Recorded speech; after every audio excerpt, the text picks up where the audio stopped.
Is my grandpa secretly Commissioner Gordon?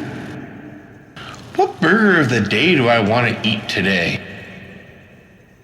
How does Ben Grimm have children? How is Hope gonna get herself out of this one?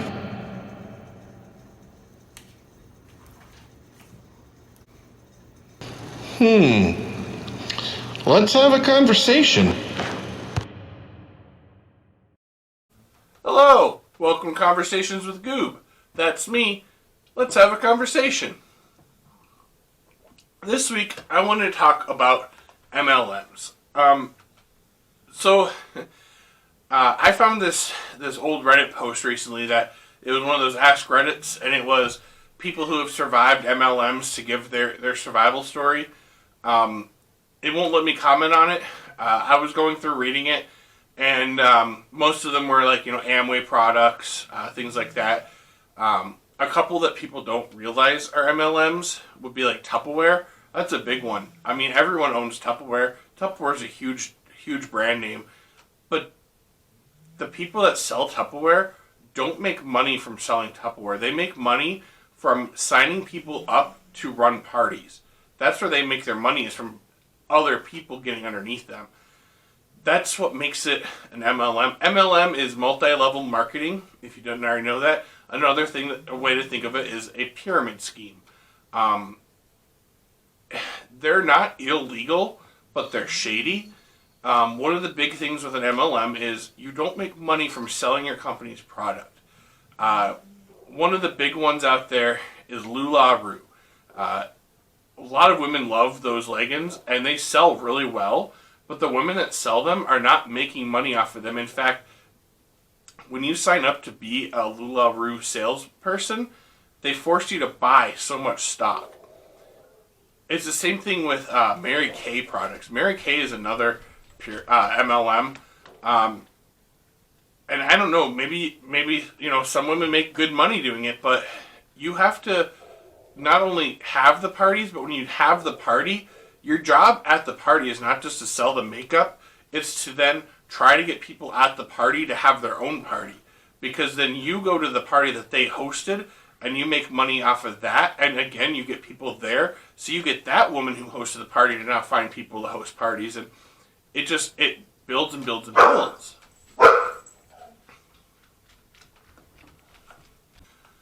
But I'm not sure. Like, I know that I saw this. My one friend's mom was a Mary Kay consultant, but she didn't really work very hard at it. But her shelves were constantly full of products. She was always being constantly forced to buy all the products, and then she has to sell those products. So they're making money through her because she's buying them, but she might be in a lot of debt. That was a common thing that I was seeing on this thread, was that the companies are telling them, live outside of your means. Eventually you'll make enough money to make up all the debt that you're causing, but buy a fancy car because then your friends think you're successful and they'll join in. And they push you to sell to your friends. That is the worst part of it. So I wanted to give my experience on it. So I'm going through this Reddit, and the one that I got into came up. And when I say I got into it, we have a friend who used to go from one MLM to the next. She brought us to this one conference. It was about acai juice and they talked about the benefits of acai and how great it is. And then they started, that was like 5-10 minutes. And then the rest of the 3-hour presentation was them saying how much money they all make selling these bottles of juice and how great it is. But you can't sell it. You need to get someone underneath you to sell it. And that's where you make your money. And you don't have to work at all because you have other people selling for you. And the whole thing was just shady, and we didn't get involved in it. Well, then, maybe a year later, she came to us with another one that she was in. And this one we actually went with because it sounded like a really good deal. That's how they get you. Primerica. If you don't know what Primerica is, it is a life insurance company. It's an MLM though.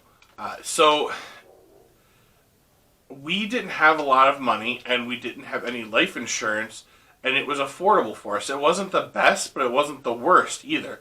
We have a much better plan now through our credit union, but she's going through us with it, and she's selling us the insurance, but at the same time she's talking to us about signing up to be insurance sellers ourselves. And it sounded really good, because I'm thinking they're going to train us to sell the insurance and then we can go around in this area, because the woman that she was underneath kept saying, this area doesn't have an agent. We're going to build a branch. We need agents. So it's a new branch for an existing company in an area that doesn't have it. They're going to teach us how to be insurance salespeople, and we're going to go out and sell to people. So we had to put $500 into it to get our license, which we never really got a license. I think they just wanted us to give them $500. And then we go to these classes, and it was literally just the people that were higher up talking about how great their lives are. And the thing that they kept harping on, which is what eventually made us just stop wanting to do it, because they wanted more money from us too, was the 333. I don't remember what all three of them were, but you had to have 3 people underneath you, and each of those 3 people needed 3 people underneath them. And that's how you make your money.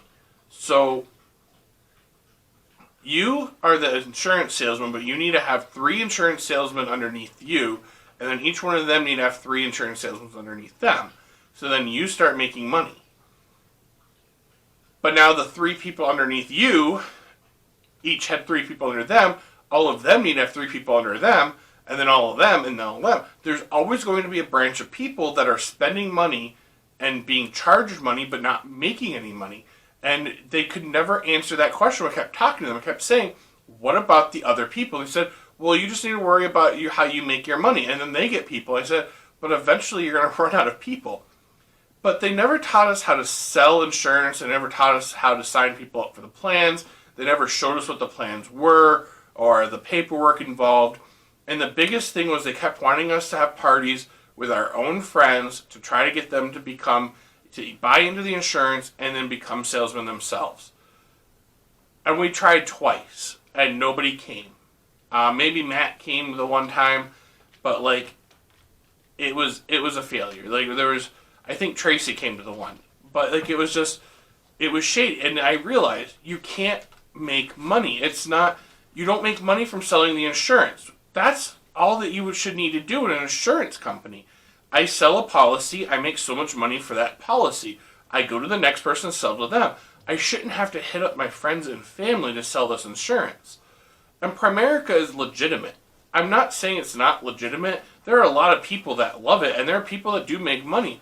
But the training classes were just the higher ups talking about how great their life is and how much money they make, and you just need to get 3 people underneath you and help each of those 3 people, there's 3 people underneath them, and that's how you make your money.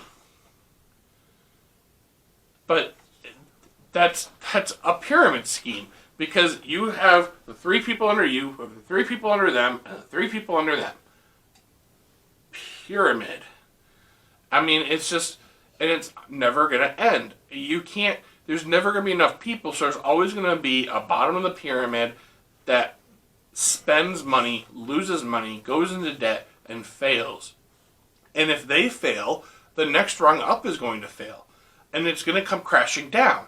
I mean, think about it. If you have a pyramid and all of a sudden the bottom row of the pyramid falls apart, the whole pyramid comes crashing down. That's why a lot of these pyramid schemes end up not working. If your insurance is not good enough to stand on its own, to be able to be a salesperson and make the money that way without having to have anyone underneath me, it must not be good insurance. As far as I know, our friend is still involved in it. She keeps making posts. Hey, the company I work for is looking for people to do a job that makes a lot of money, and you can do it from home. Get in touch with me if this interests you. And it's very shady that she never says, hey everyone, I work for Primerica selling insurance, and we're looking for agents. Get in touch with me. Why does she not talk about the company's name? And that was another common theme going through this Reddit post, was a lot of these MLMs tell you not to mention the name of the company. because as soon as you say it's Amway, you know, get the hell out of there. You're not going to make any money selling the Amway products, even though they might be quality products. You only make money by signing people up underneath you in a shady way. And you have to buy a bunch of the products yourself in order to make your numbers look good. And then you have to get the people that you sign up to do the same thing. And until you have enough, until you're high enough up in levels, you can't stop doing that. And you end up going into a lot of debt. So you don't tell people the name of it, because as soon as you do, they're going to Google the company's name and see what it's about. So if she were to say, hey everyone, I work for Primerica and I'm looking for agents, they're going to Google Primerica and see, oh, I don't want to do this. I had another friend of mine from Zenders was getting into it, and I warned him about it, but he was like telling me all the same things that they said. Oh no, it's not that bad, and blah blah blah, and you can easily make money. You just got to work hard at it. And I'm like, okay, I don't know how he's doing with that. I think he probably gave it up.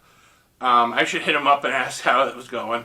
But I've never heard him. I've never seen him make a post about it or them talk about that. Some of these MLMs aren't bad. Like Tupperware, I mentioned. Tupperware is a huge one. You don't really make money selling the Tupperware, but I don't think a lot of people go in debt selling it either. It's a hobby thing. You're not really going to make extra spending cash doing it. Some of them I've heard that like sell it. They like make a couple $100 here and there over the course of months. A big one is Pampered Chef. My niece literally recently got into it and had a party through her aunt, because that's how her aunt will only make money, by getting other people to have parties in her name, even though it looks like them, and sell the products, yada yada yada. So now that my niece is doing it, my niece signed up her mom to do one, and the whole thing is, every single person that my niece just hit up to buy products from her for this party she had so that she could win the prizes or make the money or whatever, are all the same people that my sister-in-law is going to be trying to sell to. And we all literally just bought from her. Why are we going to buy? Like, it doesn't make any sense. But that's how you do it. You don't go to like a mall and like set up a kiosk and say, hey, who's interested in doing this? You hit up your friends and your family. And that's when MLMs become hard, because you can't sell to that many friends and family. As soon as you reach a certain number, I mean, okay, I'm selling to and now her mom's doing it, and what's next? Like her grandma, like, or my wife. I mean, you can't make money. I mean, MLMs suck, and some of them are good companies. Pampered Chef has quality products. They're expensive as hell, but they are quality products. I'm not saying that they're bad products, but working for them, you're not going to make money. You are most likely the bottom of the pyramid. When we got signed up for Primerica, there is no way that we're ever going to get people underneath us.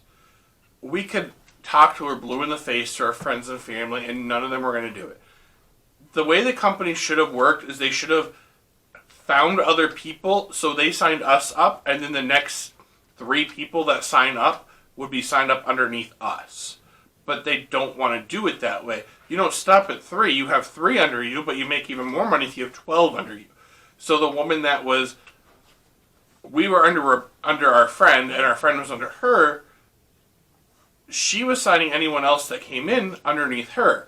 I don't even think we were signed up under our friend. I think we were signed up under her. She was building her base.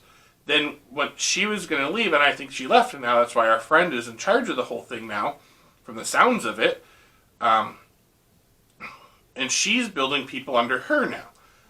But she's going after her friends and family, and it's going to be difficult to do that. It doesn't make sense. It's like any other business. You hire in, you have your managers and your assistant managers, your general managers, and your team members, and your team trainers, and like your supervisors. Like, you have sets.